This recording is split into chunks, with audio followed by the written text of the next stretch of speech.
Hello, welcome to episode 7 of the presidential election show. Just 32 days to go. And what a week of drama it's been. And I think the drama is going to continue in the week ahead. And on the show today, we can welcome back Ryan Hunter, the US politics expert from LP Brussels. Welcome, Ryan. And it's an absolute pleasure and privilege to welcome back on the show the Honourable Michael P. Meehan. As you probably know, Michael was the former Senate Chief of Staff and has held numerous senior positions within the Democrat Party and has been at the epicenter of politics, policy and communication in Washington for over 3 decades. And you're recently on Fox News, Michael. Let's listen to what you had to say. Michael, what is that about? Why don't they want to just answer that question about court packing? Because Joe Biden doesn't want to take the bait on any of Donald Trump's red herrings. Yeah, Donald Trump, since his interaction with the Ukrainians to get Biden out of the race, feared last night for 18 months, and it showed why. He came in with a strategy that he has no strategy to beat Joe Biden, so he's just going to light the house on fire, flip the tables, attack Chris Wallace, and attack Joe Biden, and hope nobody's watching. The problem is, there's 10% of the voters who have yet to decide don't like the food fight that they saw last night. Nobody picked up a vote last night, and that's a good night for Joe Biden because he's winning in 10, 12, 15 of the swing states that Donald Trump carried last time, that he is now either in neck and neck or behind and below 45. We'll touch straight onto that debate. Your verdict, Ryan, the debate. Well, hi, Mark, and hi, Michael. What else is there to say that hasn't already been said about the debates? It was an absolute mess, and a lot of that is down to the format, which may be changed in the debates ahead of us. Lack of effective moderation for sure. Also, one of the candidates with no interest in debating the actual topics and issues at hand. So it was just a mess, and a lot of the post-debate analysis is down to, this was terrible, Trump was terrible, and people really seemed quite shocked. But for me, it was just a rollout of Trump, the greatest hits. It was like his Twitter feed come to life, and I really think that it was not out of character at all. It was just much more condensed version of Trump than we're used to seeing, and we haven't seen since 4 years when he did the same in the debates against Hillary. So yeah, I think people's shock was perhaps due to that. Michael, your verdict, a few days after the debate. I think that maybe tempers have simmered a little bit now. The dust has settled. I don't know. What's your verdict? Well, no. So the aftermath of the coverage was around Trump not disavowing these white supremacist organizations, and then the next few press events, Trump wouldn't disavow when asked again about some of the white supremacist organizations. And in an odd turn of events, the Republican leadership in the Senate, in the Congress, which never says anything bad about Trump, even when he's at his worst, all have started to say that it was a disaster and it was awful, and called for him to disavow the embracing the white supremacist organizations. So to me, that was a fissure that you don't typically see, because for the last almost 4 years, the Republican Party is so afraid of Trump's hold on their base that they would never criticize Trump. They might say, yeah, I don't listen to the Twitter. I just see what he does on appointing conservative justices or supporting our legislation. And they always do this, bifurcated view. And so to me, that's another sign that the cracks are continuing in the Trump coalition. And then the poll, so back to Biden, he did a good job in the 15-round fight of getting good jabs in, right? There's one point that Trump said, hey, 200,000 people in the U.S. have died from the coronavirus because you didn't move quickly. And he told a famous reporter over here, Bob Woodward, that it is what it is. And so Biden says, you say it is what it is because you are who you are. So he got that line in. Ryan's point about, at one point, Biden actually said, shut up, man. And the campaign does now have T-shirts that say, shut up, man, on them. So there were some sort of memorable one-liners from it.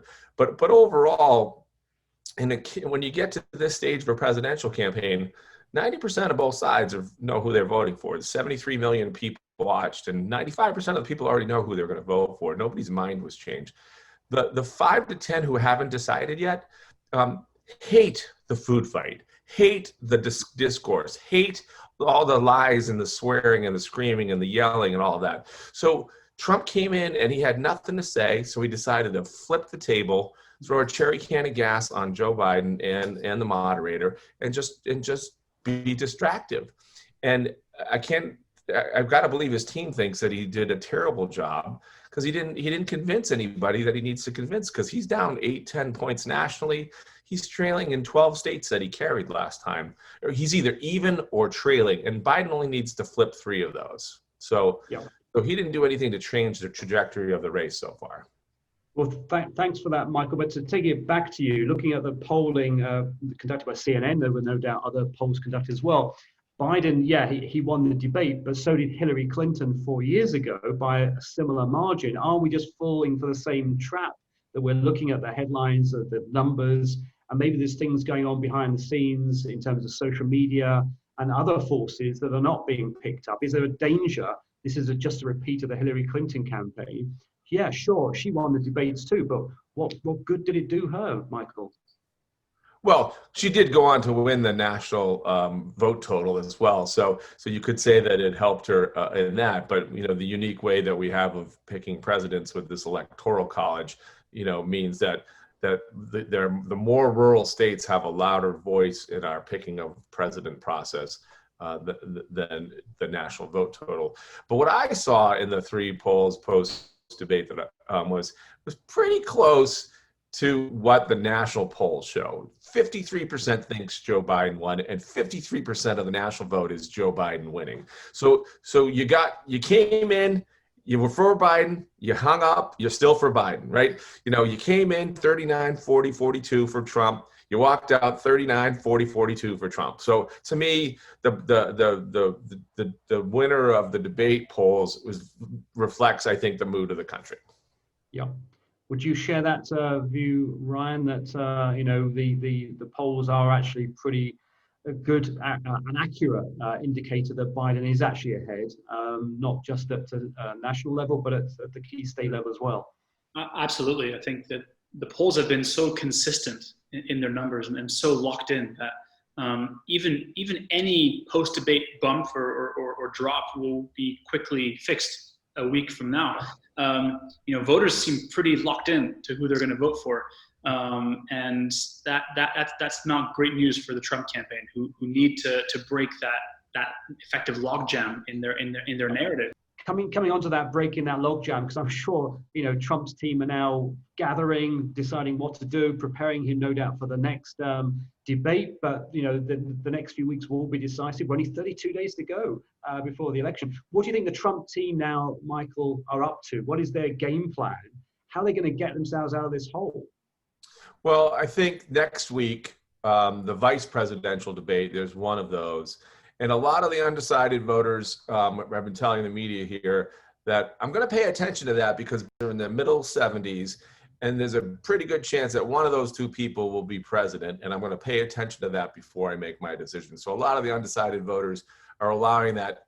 I hated both of those old guys.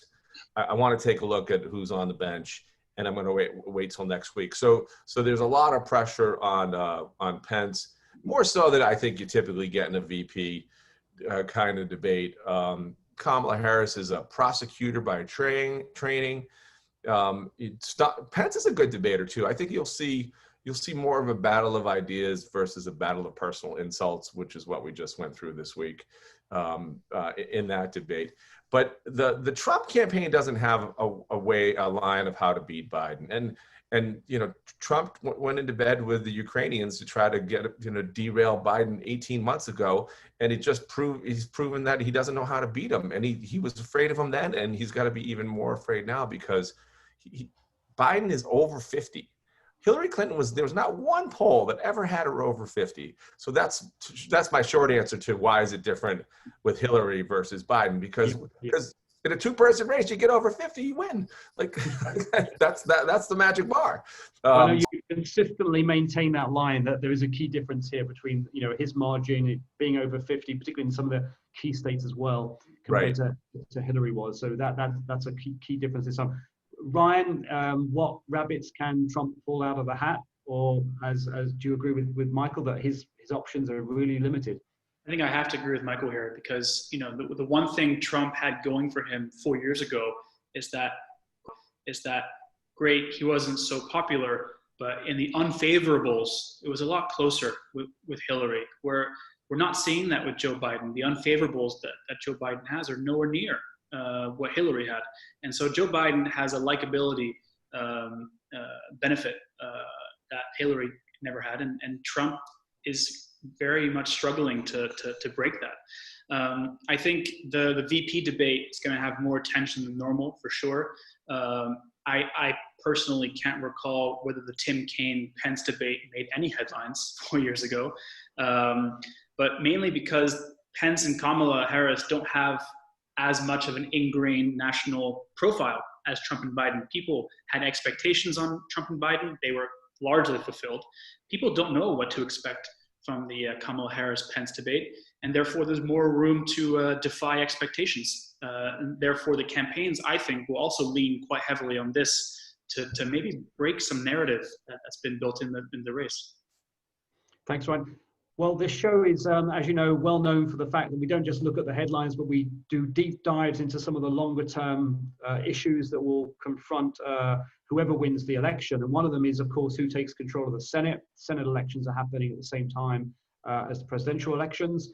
If we could this week maybe explore what difference will it make if the Democrats get a majority, or indeed a good majority, as some of the polls indicate they may, in the Senate. Over to you, Michael. First of all, you were formerly the chief of staff of the Senate, you know, and you were the, I think, political director for the Senate Majority Leader. So years of experience there, what the Senate does, how it operates, the interaction between maybe a Biden-led White House and a Democrat-led Senate. How would it change America? How would it change the world? Currently, the Democrats control the House of Representatives. And have a 53-47 split where the Republicans control the Senate. The House passed a very big bill to help people who have been out of work, lost health care related to the COVID crisis 4 months ago. The Senate won't take it up, won't even call a vote to have it happen. Because if they did, it would pass because the Republicans would all get behind the bill. So if the Democrats were in charge, you could have the House pass something on Tuesday and the Senate could take it up on Wednesday, and you could get a bill that would provide all kinds of relief to businesses, to families, to people unemployed, to people who've been impacted by the coronavirus. And today, it just hasn't happened. It's been 4 months in waiting. So in the short term, you would get a cooperative chamber where you would pass bills and actually have votes on them. With the Democratic White House, the two biggest things to me are foreign policy. You would have a diametrically different foreign policy. None of this autocrat, us against everybody kind of attitude. And Biden is such a skilled diplomat in all of his years, chairman of the Foreign Relations Committee. We'd go back to having those kinds of personal relationships with world leaders to work together on things. We'd join the Paris Climate Accord again. We'd stop unraveling all the progresses that had been made. So it would be a monumental change on the world stage in a Biden administration. And then a little bit more, the judges and courts here are the Senate gets to confirm the president's picks. And so you'd have a sea change in the kinds of judges you'd put on to lifetime appointments here. Yeah, well, thank you for that, Michael. Over to you, Ryan. The difference a Democrat-led Senate would make to the US and indeed the world. And Michael referred to things like Paris, for example, with the Senate aligning with a US Democrat president and signing up to Paris again. What other differences do you think it might make? Well, I think the Senate is the gateway to a party's agenda, or conversely, you can block another party's agenda, as we've seen for the last few years. And having the Senate majority, even having a healthy majority, which the Economist and 538 give the Democrats a good chance of getting, is going to open up a lot of doors to what the Democrats want to get done.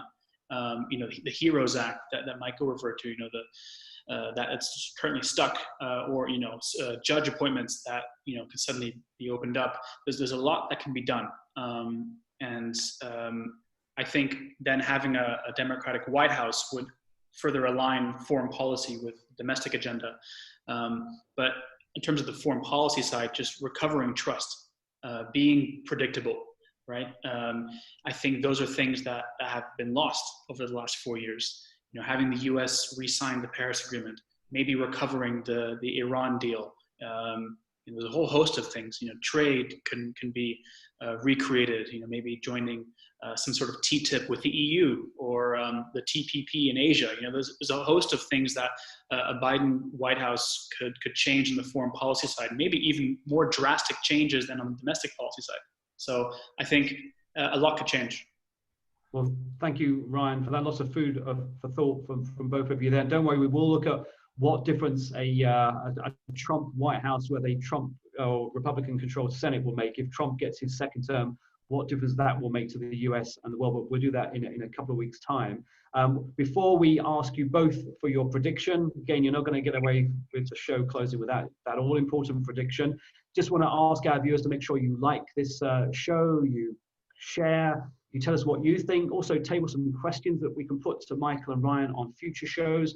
On YouTube, don't forget to subscribe and to ring that notification bell. So we're going to close the show tonight asking you, first of all, Ryan, for your prediction now, 32 days to go, and then over to Michael for the final word. Over to you, Ryan. Well, last week I thought that these debates would be a last chance for anything to change in the race. And as someone who was hoping for something to change, just to have things to talk about, I was very disappointed. And you know, this debate is going to have the most viewers, the most attention, and nothing changed. So I cannot see any event other than a supremely drastic one changing the current situation of the race. So I'm going to have to maintain Biden victory as my prediction. Okay, pretty clear, Ryan. Thank you for that. Final word, Michael. Your prediction. Yeah, I agree.